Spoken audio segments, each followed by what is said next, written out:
Greetings, Grumblers. Today we are going to talk about the elites that spawn all over the map, Stonegard, Laslan, Talandre, NIX, and also the Abyss dungeons. You may have seen Vanguard groups recruiting in world chat for these bosses. Maybe you do not know how to follow them, maybe you want to help, or maybe you just want to arrive on time without running around randomly because you do not know where they spawn. So today we are going to cover all of that, from finding the right Discord channel to actually reporting and following the boss once it appears. And first, a small shout out to Speed, who showed a very useful Discord. I'm not completely sure if he made it himself, but he was the first one to talk about it. The Discord is called TNL Bosses, and it is made to track all these elite spawns across regions and servers, so everyone can react faster instead of searching blindly. Once you join, you choose your region, your server, and the correct roles.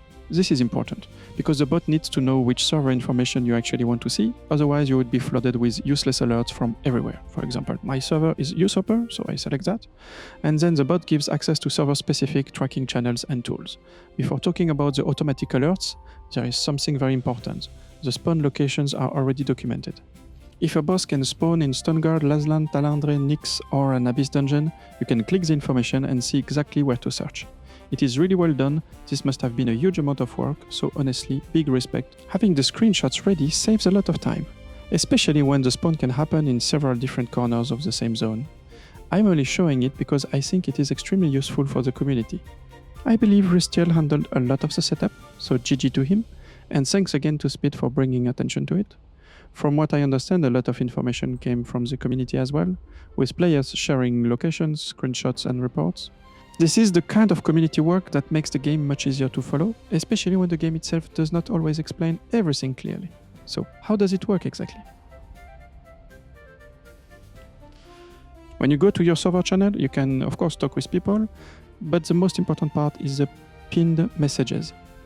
In those pinned messages, you get useful information about the next elite spawns, the zones that are currently being watched, and the places where people should start checking when the alert becomes active.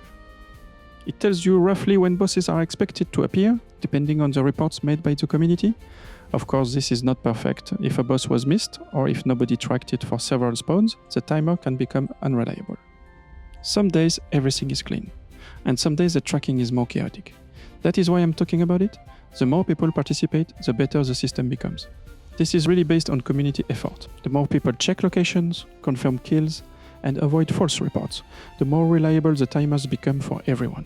On the boss list, the idea is simple. You see the different zones, the estimated time before the next spawn, and then you can prepare. For example, if the next one is in 2 hours in Laslan, you know where to be ready when the time gets closer. The bot updates automatically and creates a message showing the possible locations. For example, for NIX, the bot can say in 5 minutes an elite may spawn in NIX, and here are the possible places to check. Players can then indicate that they are waiting in one of those zones. This avoids everyone checking the same place while another possible spawn point stays completely ignored.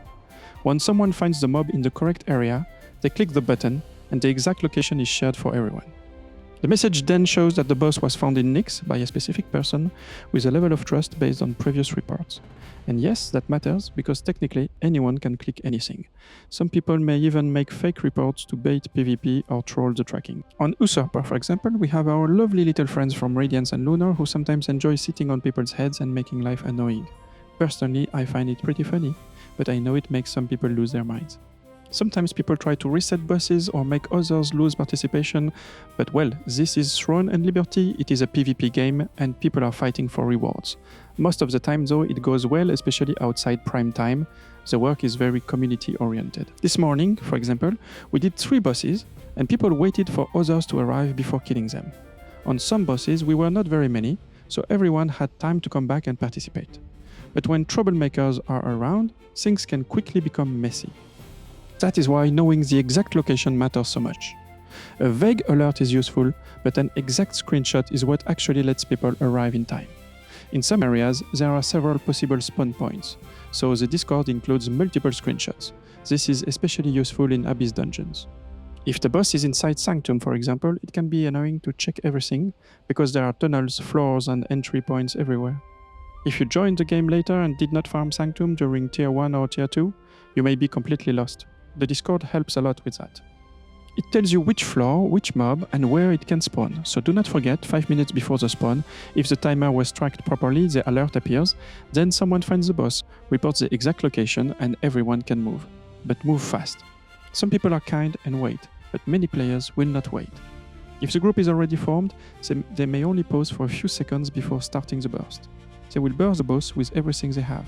And right now, with some absurd DPS bugs or broken damage setups, bosses can melt extremely quickly. I'm not even talking about Eye of Ventus here. Compared to some of this, Eye of Ventus is almost cute.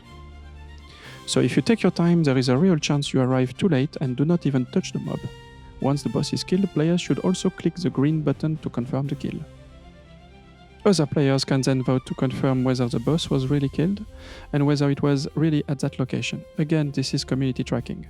So if someone makes a bad report, people should use the red button. Over time, bad reports should become less visible or less trusted. I do not know exactly how the activity and trust ranking system works, but I hope that people who repeatedly make false reports eventually get muted or banned from the Discord. That would be the minimum. Now, if there is a problem with the timer, or if you know a boss has spawned or has been killed and you want to update the bot manually, you can do that too. You need to look at the bot guide section where the commands are explained. The commands depend on the location, the action you want to report, and the server. Do you want to say the boss spawned or that it was killed? Which server, which location? It looks scary at first, but it is not that bad. The command is basically just a structured sentence for the bot. Action, server, location, time, and time zone. You can save a pre-written command line and only change the boss name and the time when needed.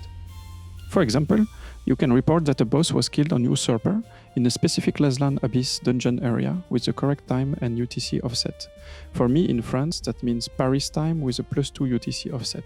If the boss is in a normal zone, you simply write the normal zone name. Once you understand the format, it is not complicated. You can even keep a small template ready and only replace the boss, the location, and the time when needed. And that is basically everything you need to know to use this Discord properly. I really recommend using it, because there are already many people there. Sometimes people ask, how do you know when it spawns? How do you know where to go? Well, now there is no excuse. The tools are available and everyone can try to get their little skill cores. And even if there are many players, it is still worth going.